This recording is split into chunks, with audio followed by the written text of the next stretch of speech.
Banyana Banyana 2, Ghana nil, and the champions are off to a great start.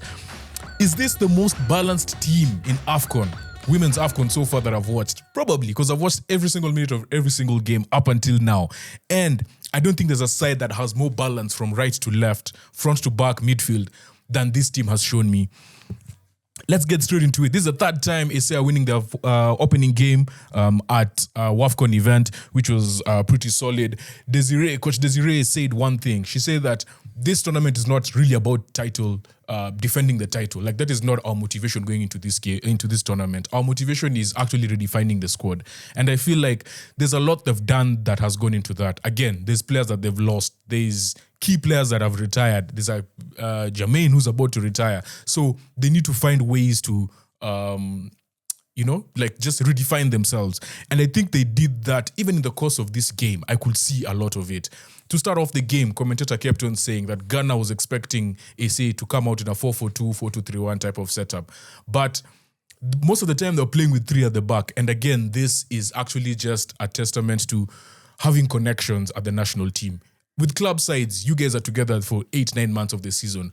For national team, you're together for like 2-3 weeks before we go into a tournament. And there has to be continuity. And that is where that trio of the Mamelodi Sundowns trio at the back really comes into play. Goalkeeper Dlamini, who, by the way, I've met before. Shout out to Andile Dlamini. And then there is Karabo Dlamini at left back and Makubela at centre back.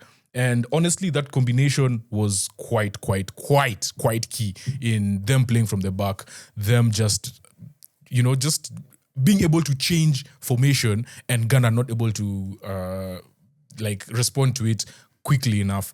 To be fair to Ghana, they were quite physical. The first 10 minutes of the game, they're like, if you're not going to figure you out, you guys are also not going to figure us out. And you're not going to figure yourselves out. So there was a moment there where the fouls were just several. And of all the fouls that were given, the one that was least a foul was the one that was given a yellow card. So at some point, even me, this ref, I was just like, what are you doing, surely? Budua got a yellow card. I don't think it was justified.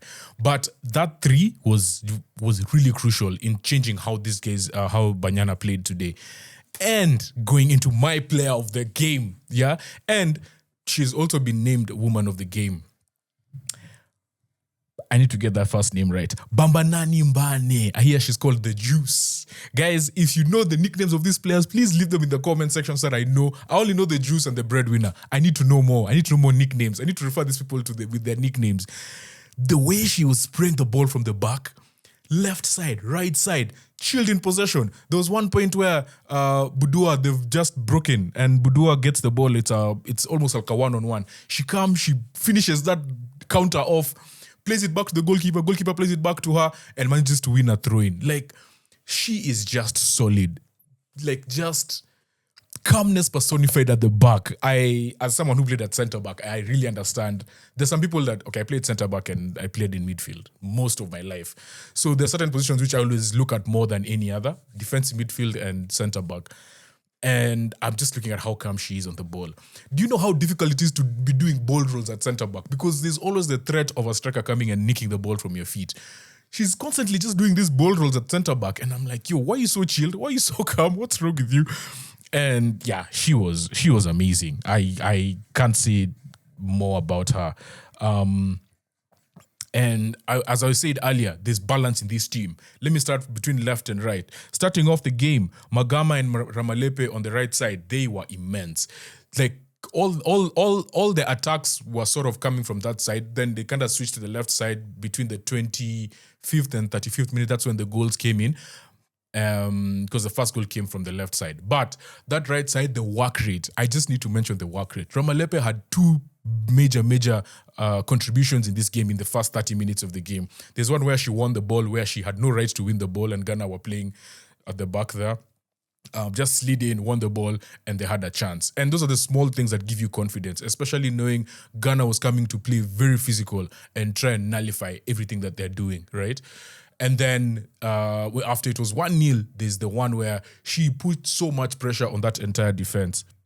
And I want to remember who it was. It was Achia. I don't know what Achia was doing at the back there. Anastasia Achia from Ghana. So she was trying to play it from the back. Obviously, Ramalepe goes in for the tackle, doesn't get the ball. Achia kind of goes forward, but because of the pressure she's been put under, Gama manages to win the ball from her, then plays her in. Like she's gone slid tackle, the ball has come in, played it in, then gives a nice pass to Jermaine SEOPOSENWE, no one else other than her, to make it 2-0. And that's the right side. The left side, when you look at Sesani and Dlamini, first of all, Sesani is such a baller. Well, her and Linda MOTHLALO, like these two are just ballers. The fact that on one wing is actually unfair. There's one just before she won or just after she won the penalty. Was it before? I want to say it was after. After she won the penalty, there was a moment where, after she won the penalty, there was a moment where she gets the ball in her own box, and then she lifts the ball up, like just some crazy skill, chips it to Dlamini. Dlamini plays then 1-2 with Linda, like the just combinations, and I was like, yes, I'm here for it. Honestly, the first few minutes of this game, Sesani is one of those people who are like just unsung heroes, and I feel like I'm going to make a whole list of unsung heroes when this group stage ends, because there's quite a few. There's Defoe from Algeria. There is Bosija for Botswana. I was really, really impressed by her as well. There is quite a few people, honestly. Babajide from Nigeria, Ndiaye from Senegal, Chanda, the left back for, was it left back or right back? The left back for Zambia. There's just unsung heroes, people who are just so good. They just do their job, put their head down, do their job, and they're super fit. That's the one thing about all of these players that I'm mentioning. So yeah, Sesani to me was also really good. So when you compare the left and the right side, there's so much balance. When you go to the midfield, MOTHLALO is also a baller. Janae, the captain, was just running everywhere. Mota was just also everywhere. And if you look at the first goal, I don't know what she was doing on the wing, but then she's ended up creating just small skill, ended up creating space for Sesani, chips it in. Sesani is tackling the box. Need to give a shout out to the ref and VR for getting that decision right. Even though this ref was very rash with some of her decisions, even that yellow card I just mentioned for Budua was really, really unexpected. I didn't think it was a yellow card. Then calling the diving foul on what's the lady's name? The one who just came on. There's a chick who came on. Mafo, who came on for Alice Kusi. I just don't know. Those were not fouls to me. All in all, man, I'm so impressed by the AC. I'm impressed by their connections, the Sundowns connections. There's a lot of continuity from last time around, and also they've lost some people, but there's continuity. The fact that Kaylin Swart is even on the bench and Andile is starting. I need to give a big shout out to Steph for pointing that out, by the way, that they have so much depth in defense. So very, very good to see. Moving to Ghana, the physicality was there. I just feel like in the first half, once they got kind of figured out, they really didn't get back into the game. And it was not until the second half when Asantwa, oh my gosh, this lady. And if there's one thing she has proven to me, is that ball carriers in midfield may be the only way to beat this Bafana side. Bafana are very, Banyana Banyana are very organized in terms of just playing as a unit. You saw when Ghana switched to now trying to play long balls, immediately they're like, okay, let's play a high line and let's be in line every time. If you compare that to how Ghana was, to how the DRC were the other day, and you're like, it's night and day. So you trying to beat their system with your own system, unless you're very good at playing your system, it's going to be very difficult. But individual ball carriers is one of the biggest, I think, one of the things that you've seen you can give them trouble with, and crossing to the back post. So there was one moment where actually Ghana hit the post twice, but the second one is the one that was a clear-cut header right in front of the goal line. Badu heading off the post.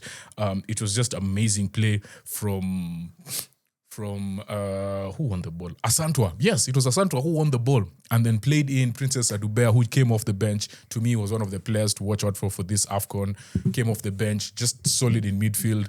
Plays it to Yeboah cross, Badu off the post. And just before that, Alice Kusi as well. Amazing shot from outside the box, hitting the post. I think Dlamini had it covered, the Banyana goalkeeper. But Those are some of the things that you've seen. But Banyana will give you chances to shoot from outside the box. That one happened quite a bit. And just in terms of giving them space, right? And also, it's a big factor is the heat. Let's just be honest. That place looked so hot. I feel like in the first half, they even 2 cooling breaks, which just shows you how insanely hot that place was. But yeah, moving forward, Ghana, there's a lot to build up on, you know? You playing through the wings, your crossing ability. I also actually need to give a shout out to the 2 fullbacks for Banyana Banyana. Actually did well to nullify Dlamini and Magama. Did well to sort of nullify that in stages of the game. Obviously, the one chance where Badu got was she just rose higher than anyone. And yeah, that was, there's nothing that Magama would have done. But yeah, there's a lot that Ghana can still build up on, I feel. And they just need to be just a tad more intentional in the first half, right? I feel like they sort of showed a bit too much respect in the sense of when they have the ball, they're not attacking the way I felt like they should have done or they did in the second half. But in terms of, yes, you're the champions, but we're going to nullify you, I feel like they did so much of trying to stop SA rather than play their own game in the first half especially. And that's where the quality just came through and the skill and the composure of the ladies. So, yeah, because second half, man, 2 shots off 2 off the post, it could easily have been a different story, right? Or even if just one went in at 2-1 with like 20 minutes to go, 15 minutes to go, that's a different ball game. So, yeah, I also need to give a big shout out to the coach, Desiree, for just game management towards the end of the game. She realized that, people are getting tired. I need to make subs. I need to change the shape a bit. So when she brought on, who did she bring on? She brought on someone that I need to talk about.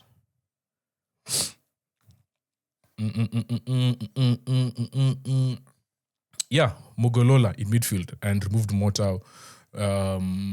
Just meaning Jermaine was up front by herself and we're packing the midfield. Let's just have legs in midfield. And I feel like that was a smart decision, Obviously, the other decisions as well, the other were also just to help in terms of game management. It was good to see, what's her name? Ronelle Donnelly coming off the bench, making a debut, 21-year-old. Hilda didn't even get to play that much. She came on in the 86th minute. The one who scored both goals in the final last year against Morocco. So yeah, seeing them get through this game quite comfortably it's a good start. Let's say it's a good start. A lot to build up on, a lot to work on, but it's a good start. Banyana Banyana off the board, go to the top of the table, and we wait for the winner of Tanzania versus Mali.